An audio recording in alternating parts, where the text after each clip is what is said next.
Bahan kebutuhan pokok berupa minyak goreng dan beras, stabilisasi pasokan dan harga pangan SPHP di lapak pedagang di Pasar Batu Merah Kota Ambon mengalami penurunan.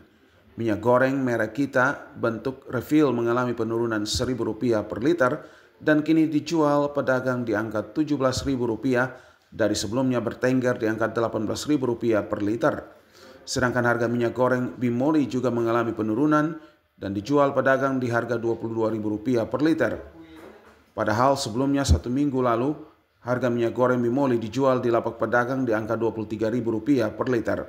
Sementara harga minyak goreng Fortune ukuran setengah liter dijual Rp11.000 dan harga Rp21.000 per liter.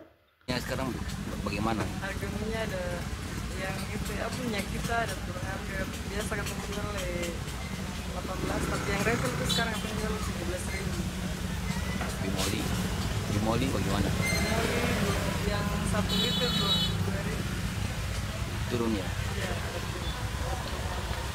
Sudah berapa lama turun? Selain minyak goreng, harga beras untuk stabilisasi pasokan dan harga pangan, SPHP juga mengalami penurunan dan kini dijual pedagang di angka Rp65.000 per karung 5 kg. Sebelumnya harga beras SPHP dijual di lapak pedagang di angka Rp67.500 per karung 5 kg. Berbeda dengan minyak goreng dan beras, harga telur ayam ras di lapak pedagang masih stabil dan dijual pedagang di angka Rp1.900 hingga Rp2.000 per kilogram. Ridwan Makassar dan Hamja Tomia melaporkan.